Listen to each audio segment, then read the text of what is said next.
ಕುಶಾಲನಗರ ಜನತೆಯ ಬಹುದಿನಗಳ ಬೇಡಿಕೆಯಾಗಿದ್ದ ಅಪರ ಸಿವಿಲ್ ನ್ಯಾಯಾಧೀಶರು ಮತ್ತು ಪ್ರಥಮ ದರ್ಜೆ ನ್ಯಾಯಿಕ ದಂಡಾಧಿಕಾರಿಗಳ ಸಂಚಾರಿ ನ್ಯಾಯಪೀಠವನ್ನು ಕರ್ನಾಟಕ ರಾಜ್ಯ ಉಚ್ಚ ನ್ಯಾಯಾಲಯದ ನ್ಯಾಯಮೂರ್ತಿ ಬಿ ಮನೋಹರ್ ಉದ್ಘಾಟಿಸಿದರು. ಇದೇ ವೇಳೆ ಇಲ್ಲಿನ ಸರ್ಕಾರಿ ಮಾದರಿ ಪ್ರಾಥಮಿಕ ಶಾಲೆಯ ಆವರಣದಲ್ಲಿ ಗಿಡ ನೆಡುವ ಮೂಲಕ ಸಂಚಾರಿ ನ್ಯಾಯಪೀಠಕ್ಕೆ ಚಾಲನೆ ನೀಡಲಾಯಿತು. ನಂತರ ನಡೆದ ಸಭಾ ಕಾರ್ಯಕ್ರಮಕ್ಕೆ ಹೈಕೋರ್ಟ್ ನ್ಯಾಯಮೂರ್ತಿ ಅರವಿಂದ್ ಕುಮಾರ್ ದೀಪ ಬೆಳಗುವ ಮೂಲಕ ಚಾಲನೆ ನೀಡಿದರು. ಕಾರ್ಯಕ್ರಮದಲ್ಲಿ ಜಿಲ್ಲಾ ಸತ್ರ ನ್ಯಾಯಾಧೀಶ ಸೋಮಶೇಖರ್, ಅಪರ ಸಿವಿಲ್ ನ್ಯಾಯಾಧೀಶ ವರದರಾಜ್, ಹಿರಿಯ ವಕೀಲ ನಾಗೇಂದ್ರ ಬಾಬು ಮುಂತಾದವರು ಉಪಸ್ಥಿತರಿದ್ದರು. ಗೌರವಾನ್ವಿತ ನ್ಯಾಯಮೂರ್ತಿಗಳಿಗೆ ನಾನು ಮನವಿ ಮಾಡ್ತೇನೆ, ಒಂದು 10 ನಿಮಿಷ ನಾನು ಹೆಚ್ಚಿಗೆ ಕಾಲಾವಕಾಶ ತಗೊಳ್ತೇನೆ, ನನಗೆ ಅನುಮತಿ ಕೊಡಬೇಕು ಅಂತ ಹೇಳಿ ತಮ್ಮನ್ನ ಪ್ರಾರ್ಥನೆ ಮಾಡ್ತೇನೆ.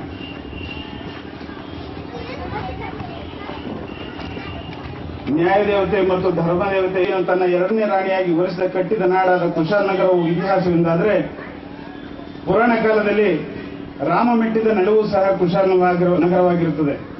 ಕುಶಾಲನಗರಕ್ಕೆ ಸಮೀಪದಲ್ಲಿ 5 ಕಿಲೋಮೀಟರ್ ದೂರದಲ್ಲಿ ರಾಮಸ್ವಾಮಿ ಕಣಿವೆ ಎಂಬ ಗ್ರಾಮದಲ್ಲಿ ರಾಮಾಯಣದ ಐತಿಹ್ಯವಿದೆ.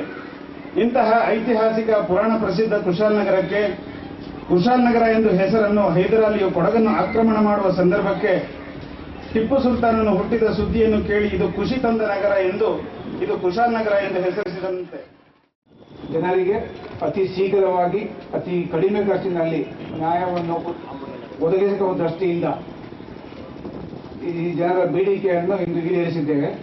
ನೀವು ಅದರ ಪ್ರಯೋಜನವನ್ನು ಪಡ್ಕೊಳ್ಳಿ. ಈ ಕೋರ್ಟಿನ ಬಗ್ಗೆ ನಾಗೇಂದ್ರ ಅವರು ಸಂಯುಕ್ತವಾಗಿ ಹೇಳಿದ್ದಾರೆ, ಅದ್ರ ಬಗ್ಗೆ ನಾನು ಹೆಚ್ಚಿಗೆ ಏನು ಹೇಳುವುದಿಲ್ಲ. ನನ್ನ ಭಾಷಣವನ್ನು ಇಲ್ಲಿಗೆ ಮುಗಿಸ್ತೇನೆ. ವಕೀಲರ ಸಂಘಟನೆಯ